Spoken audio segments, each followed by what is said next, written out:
സാധാരണക്കാരന്റെ വീട് എന്നുള്ളത് ഏത് കാലഘട്ടത്തിലാണ് പ്രസക്തമല്ലാതാവുന്നത്? നമ്മുടെ നാട്ടിൽ ഇപ്പോഴും അന്തിനേരെ തടച്ചുറപ്പുള്ള ഒരു വീടില്ലാത്തതിന്റെ ബുദ്ധിമുട്ട് അനുഭവിക്കുന്ന ആളുകളുണ്ട്. ആ പ്രശ്നത്തിന് പരിഹാരമുണ്ടാവണം എന്ന് പറയുമ്പോൾ അവിടെ എങ്ങനെയാണ് രാഷ്ട്രീയം കാണാൻ കഴിയുക? ഈ കേരളത്തിലെ ഭവനരഹിതരായ മുഴുവൻ ആൾക്കാരെയും ഭവനത്തിന് ഉടമകളാക്കി മാറ്റാൻ വേണ്ടിയിട്ടാണ് ലൈഫ് എന്ന പദ്ധതി വന്നത്. ഒന്നാം പിണറായി സർക്കാരിന്റെ കാലഘട്ടത്തിലും ഈ കാലഘട്ടത്തിലുമായി ഈ 7.5 കൊല്ലക്കാലം കൊണ്ട് 3,56,108 വീടുകൾ കേരളത്തിൽ നിർമ്മിച്ചു കൊടുക്കാൻ ഈ കേരളത്തിൽ LDF ഗവൺമെന്റിന് കഴിഞ്ഞു. ഇത്രയും വീടുകൾ നിർമ്മിക്കാൻ കഴിഞ്ഞ വേറെ ഒരു കാലഘട്ടത്തെയും നമുക്ക് പറയാൻ കഴിയുകയില്ല. വേറെ ഏതെങ്കിലും ഇന്ത്യൻ സംസ്ഥാനത്തിന് ഈ നേട്ടം ആർജിച്ചെടുക്കാൻ കഴിഞ്ഞോ എന്ന് ആലോചിച്ച് നോക്കാം. അത് കഴിഞ്ഞത് ഈ കേരളത്തിന് മാത്രമാണ്. ആ കേരളത്തിന്റെ മുഖ്യമന്ത്രിയാണ് നവകേരള സദസ്സുമായി ഈ കേരളത്തിലെ മുഴുവൻ മണ്ഡലങ്ങളിലേക്ക് എത്തിയപ്പോൾ അനേകായിരങ്ങൾ അത് കാണുന്നതിനും കേൾക്കുന്നതിനും വേണ്ടി എത്തിച്ചേർന്നത്. ഇവരെങ്ങനെയാണ് ഒരു UDFന് പ്രശ്നമായി തീരുക? പാവപ്പെട്ടവന്റെ വീടെന്ന് പറയുമ്പോൾ എന്തിനാണ് അതിനെ UDF ബഹിഷ്കരിക്കുന്നു എന്ന് പറയുന്നത്? ഭൂരഹിതരായ ഒരാൾ പോലും കേരളത്തിൽ ഉണ്ടാവാൻ പാടില്ല എന്നും 6 അടി മണ്ണിന്റെ ഉടമകളല്ല എന്നതിന്റെ പേരിൽ വിമർശവും വിഷമവും വേദനയുമായ ഒരാൾ ഉണ്ടാവാൻ പാടില്ല എന്നും ഒരു ഭരണകൂടം തീരുമാനിക്കുമ്പോൾ ഭൂരഹിതരായ മുഴുവൻ ആളുകൾക്കും ഭൂമി നൽകുന്നതിനുള്ള പദ്ധതികൾ ആവിഷ്കരിക്കുമ്പോൾ അതിനുവേണ്ടി ഒരു മിഷൻ തന്നെ പ്രഖ്യാപിച്ച് നടപ്പിലാക്കുമ്പോൾ എന്തിനാണ് അതിനെ പ്രതിപക്ഷം എതിർക്കുന്നതെന്ന് ഞങ്ങൾക്ക് മനസ്സിലാവുന്നതേയില്ല. ഈ കാര്യമെല്ലാം ഈ നാട്ടിലെ സാധാരണക്കാരായ മനുഷ്യരുടെ കാര്യമാണ്. പാവങ്ങളിൽ പാവങ്ങളായ മനുഷ്യരുടെ കാര്യമാണ്. ആ കാര്യങ്ങൾക്കൊരു തീരുമാനമുണ്ടാക്കുക എന്നതാണ് ഈ ഗവൺമെന്റ് ഏറ്റവും പ്രധാനപ്പെട്ട ലക്ഷ്യം, കർത്തവ്യം അതെല്ലാമായി കണക്ക് കൂട്ടുന്നത്. ഇതിനെയാണ് ബഹിഷ്കരിക്കണമെന്ന് പ്രതിപക്ഷം തീരുമാനിക്കുന്നത്.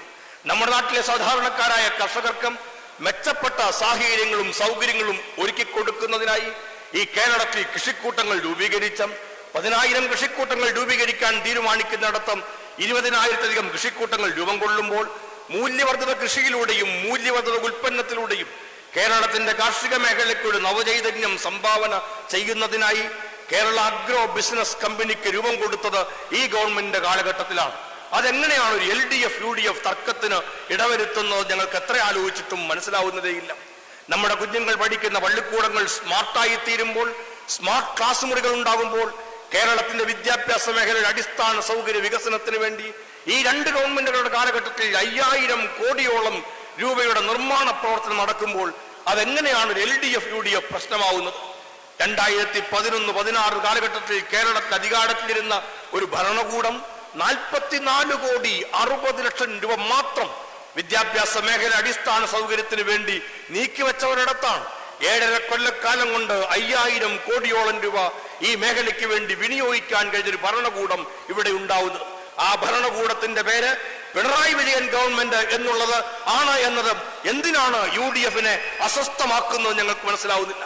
ഇനി ഒരിക്കലും അധികാരത്തിന്റെ 7 അയലത്തേക്ക് പോലും അടുപ്പിക്കപ്പെടുകയില്ല എന്ന് ബോധ്യമാവുന്നതിന്റെ പേരിൽ സമനില തെറ്റിപ്പോകുന്ന ഒരു പ്രതിപക്ഷത്തിനെയാണ് പ്രതിഷേധത്തിന്റെ രൂപങ്ങൾ അവതരിപ്പിച്ചുകൊണ്ട് നവകേരള സദസ്സിന്റെയും നവകേരള യാത്രയുടെയും ശോഭകെടുത്തുന്നതിന് വേണ്ടി ഇറങ്ങിത്തിരിക്കുന്നതായി കണ്ടത്.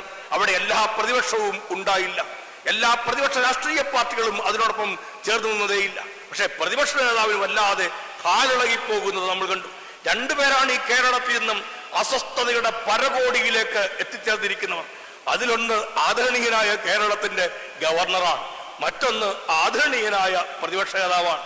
അവര് ഈ കാര്യങ്ങളെല്ലാം കാട്ടുന്നതും കേരളത്തിലെ ജനങ്ങൾ നല്ലവണ്ണം കണ്ടുകൊണ്ടിരിക്കുകയാണ് എന്നും കേരളത്തിന്റെ ജനം അതിനുള്ള മരുന്ന് കുറിക്കും എന്നും ഞങ്ങൾ കൃത്യമായ ഉറപ്പുണ്ട്.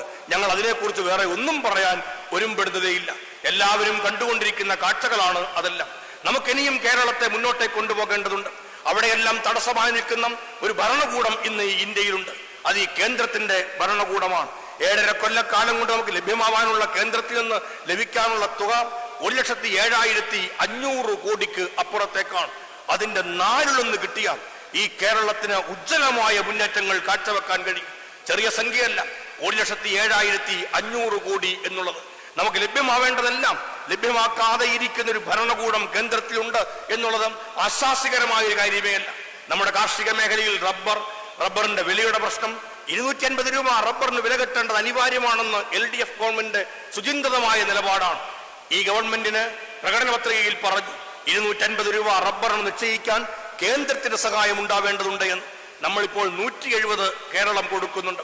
ഒരു 8 വർഷക്കാലമായി കേരളം റബ്ബർ കർഷകർക്ക് നൽകിയത് 1950 കോടിയോളം രൂപയാണ്. ഈ 1950 കോടി രൂപ കേരളം കൊടുക്കുമ്പോൾ അതിനകത്തൊരു കുഞ്ഞി പൈസ പോലും കേന്ദ്രത്തിന്റെ സംഭാവനയായിട്ട് ഇല്ല. ഒരു പൈസ പോലും കേരളത്തിലെ റബ്ബർ കർഷകർക്ക് നൽകാൻ കേന്ദ്രം തയ്യാറായിട്ടേ ഇല്ല. ആരാണ് പ്രതിക്കൂട്ടിൽ നിൽക്കുന്നതെന്ന് ആലോചിച്ച് നോക്കാം.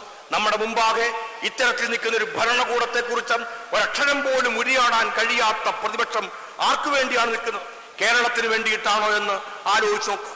കേരളത്തിന് വേണ്ടിയിട്ടാണ് നാം നിൽക്കുന്നതെങ്കിൽ കേന്ദ്രം കാണിക്കുന്ന ഈ അവഗണനക്കെതിരെ ശബ്ദമുയർത്തിയേ മതിയാവുകയുള്ളൂ. ആ ശബ്ദം ഉയരുന്ന പ്രതിപക്ഷത്തെ അല്ല നാം കാണുന്നത്.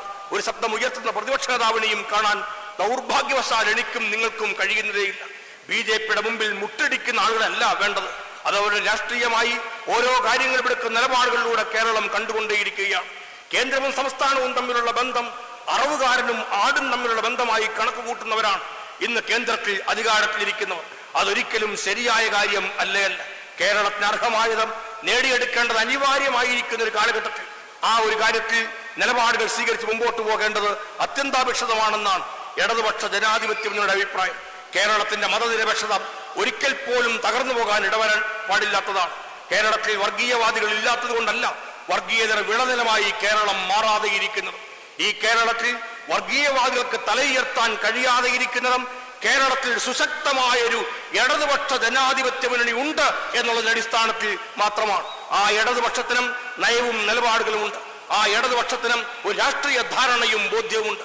ആ ഇടതുപക്ഷം ഉയർത്തിപ്പിടിക്കുന്നതും ഈ നാടിന്റെ ഭരണഘടനയെയും ആ ഭരണഘടന പറയുന്ന മതനിരപേക്ഷതയെയും സോഷ്യലിസത്തെയും എല്ലാമാണ്. അതാണ് ഗാന്ധിജിയും ഉയർത്തിപ്പിടിച്ചത്. ഗാന്ധിജിയുടെ രാമരാജ്യത്തിൽ നിന്നും മോഡിയുടെ രാമക്ഷേത്രത്തിലേക്കുള്ള അകലം ഒരു വലിയ അകലം തന്നെയാണ്. അത് മനസ്സിലാക്കാൻ കോൺഗ്രസിന് കഴിയുന്നില്ല എന്നുള്ളത് മറ്റൊരു അപകടത്തെ തന്നെയാണ് വിളിച്ചു വരുത്തുന്നത്. ഈ നാട്ടിലെ സാധാരണക്കാരന്റെ പ്രശ്നങ്ങളോട് അല്പം പോലും അനുഭാവപൂർണമായ നിലപാട് സ്വീകരിക്കാതെ ഇരിക്കുന്നവർ വൈകാരികത ഉയർത്തിപ്പിടിച്ച ഇക്കിളിപ്പെടുത്തലുകൾ നടത്തി ഒരു നാട്ടിൽ നിന്നെല്ലാം കവർന്നെടുക്കാൻ തീരുമാനിക്കുമ്പോൾ അതിൽ അല്പം പോലും നമുക്ക് പൊരുത്തപ്പെടാൻ കഴിയുകയില്ല. ഇത്തരം വിഷസർപ്പങ്ങൾക്കും വിളക്ക് വെക്കാൻ ഒരുമ്പെടരുത് എന്നാണ് ഒരു നാടിനോടും ജനതയോടും ഈ കേരളത്തിൽ തന്നെയും പറയാനുള്ളത്.